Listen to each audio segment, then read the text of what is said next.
Et puis ce public reportage, 10 millions de francs guinéens pour le gagnant du Grand Prix Méga Tombola de la société de téléphonie Orange Guinée. Ils sont 6 000 abonnés à bénéficier de cette promo lancée par cette société depuis le 17 décembre 2018. Ce vendredi, elle a procédé à la remise officielle de ces cadeaux au compte de cette promo. Abdourahmane Ba, Abakar Din Kamara. Jean-Félix Bangoura rafle le super lot de cette promo Méga Tombola qui a récompensé 6 001 gagnants au total. 10 millions de francs guinéens par mois pendant un an, c'est la récompense faite à ce heureux abonné de la société Orange. Je suis tari d'expression parce que je suis dépassé de joie.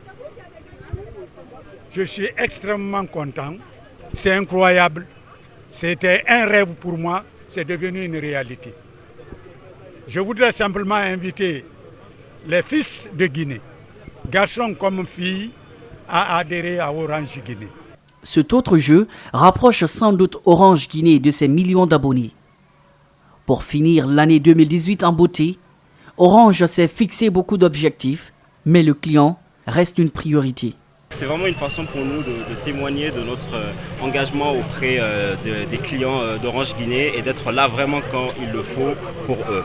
Et donc on a bien l'espoir de pouvoir assez bientôt relancer ce type de promo pour faire encore d'autres gagnants et puis espérer en faire beaucoup plus que ce qu'on a fait aujourd'hui. En dehors de ce lot, des tablettes, des téléphones et connexions Internet et un écran plasma plus un abonnement canal renouvelable pendant un an ont été remis aux heureux gagnants.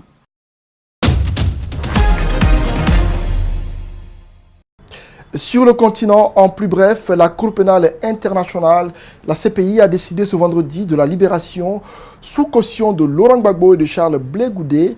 L'ex-président ivoirien et son ancien ministre de la Jeunesse ont été acquittés le 15 janvier de crimes contre l'humanité commis lors des violences post-électorales de 2010 à 2011. La décision de la Cour d'appel a été prise à l'unanimité des 5 juges de la Chambre. Laurent Gbagbo et Charles Blé Goudé devront aller dans un État qui accepte de les accueillir, précisent les juges qui n'ont toutefois pas détaillé les conditions de cette remise en liberté. La Belgique se dit prête à recevoir le président du Front populaire ivoirien. Ailleurs dans le monde, alors que Theresa May remet une pièce dans la machine du Brexit et relance le jeu des négociations avec Bruxelles, certains studios de jeux vidéo britanniques, redoutant un game over, ont décidé de se mobiliser. Suivez.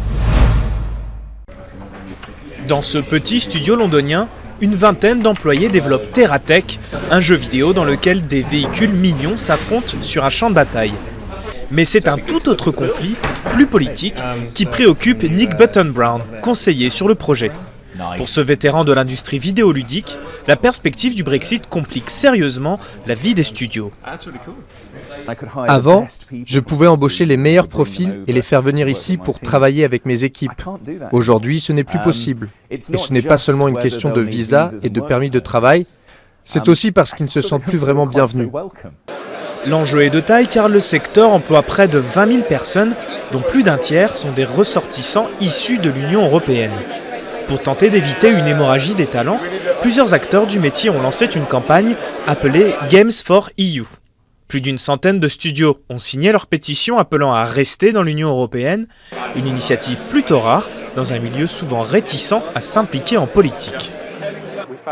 L'industrie du jeu vidéo n'est pas suffisamment représentée sur cette question, et compte tenu du fait que près de 80% des gens du métier ont voté pour rester dans l'UE, nous voulons nous assurer que leur voix soit entendue.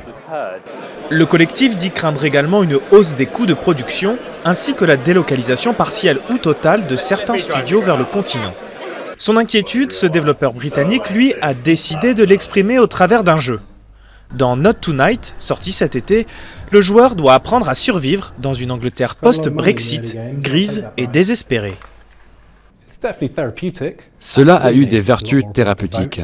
C'est important de voter, de manifester, d'écrire aux élus, de parler du Brexit aux gens. Mais moi, qu'est-ce que je pouvais faire? Un jeu vidéo, c'est ma façon de participer au débat. Car au Royaume-Uni, mieux vaut ne pas jouer avec le futur de l'industrie vidéoludique.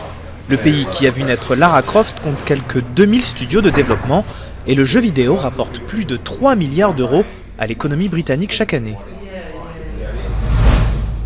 Le président autoproclamé du Venezuela, Juan Guaidó, dénonce les intimidations des forces de l'ordre qui visent sa famille et dit tenir pour responsable le président Nicolás Maduro si quelque chose devait lui arriver.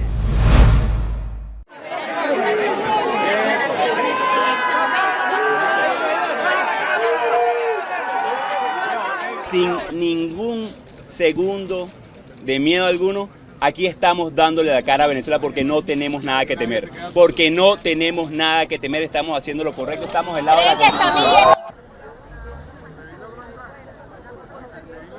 Seguimos y seguiremos en las calles el día sábado para respaldar y acompañar el ultimátum que le diera la Unión Europea a Nicolás Maduro Moros y empezar a hablarle muy claramente a la Fuerza Armada y dar algunas órdenes precisas. Va a ingresar y a ordenar que ingrese la ayuda humanitaria. Parfois critiqués, les centres éducatifs fermés forment depuis 2002 une alternative à l'incarcération pour les mineurs en France. Ouvert fin 2005, le centre d'Alonne est l'un des 51 CEF actuellement en activité. La garde des Sceaux prévoit d'en ouvrir 20 nouveaux. Suivez. Un foyer sous haute protection. Derrière ces grilles, le centre éducatif fermé d'Alonne, près du Mans. Pas de mirador ni de cellules, mais une mise en garde très claire. Les 12 mineurs placés ici par un juge n'ont pas le droit de partir, sous peine d'être envoyés en prison. Nous accueillons des jeunes âgés de 16 à 18 ans dans le cadre de l'alternative à l'incarcération, donc pour des délits, voire des crimes pour certains d'entre eux. C'est une réponse à une sanction pénale, mais en même temps ça leur permet d'être en lien avec des adultes. Ils travaillent soit le lien avec l'adulte sur place parce qu'à un moment donné dans leur vie, ils ont perdu cette confiance en l'adulte, et ça permet aussi de pouvoir d'aller les chercher là où ils sont pour pouvoir s'inscrire dans quelque chose. Le placement, d'une durée de 6 mois, peut être renouvelé une fois. Paul va sortir dans quelques heures. Ses 18 ans approchent et il quitte donc le CEF d'Alonne après 10 mois de placement et des débuts parfois chaotiques. Celui qui est déjà passé par la case prison mesure le chemin parcouru. Au début, honnêtement, ça me cassait les cacahuètes de rester ici, dans un lieu fermé et tout. Et pendant ces 10 mois, il y a l'équipe éducative.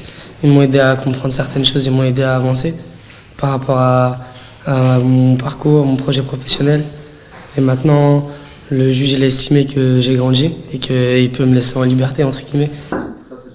Paul participe une dernière fois à l'atelier menuiserie avant d'aller préparer ses affaires. Dans sa valise, un contrat d'apprentissage fraîchement signé et les clés d'un logement où dormir dès ce soir. Le quotidien du centre, ce sont des cours de rattrapage scolaire, un suivi psychologique et des ateliers, comme ici, en art plastique, avec Héloïse. Le but de l'atelier ici, c'est la valorisation, c'est travailler l'estime de soi, leur montrer qu'ils sont capables de réaliser des très belles choses, travailler la créativité et l'imagination, et puis voilà, de leur montrer qu'ils sont capables. C'est aussi leur permettre de se poser et d'avoir un support pour voilà, travailler la concentration, la créativité, toutes ces choses-là. Souvent pointés du doigt, notamment pour leur coût jugé trop élevé, les centres éducatifs fermés, créés en 2002, devraient néanmoins se multiplier. La garde des Sceaux a annoncé la création de 20 nouveaux centres qui s'ajouteront aux 51 actuellement en activité en France. Voilà comment s'achève cette édition d'information réalisée par toute l'équipe de la rédaction et celle technique d'Espace TV. Merci à tous ceux qui l'ont suivi. Au revoir.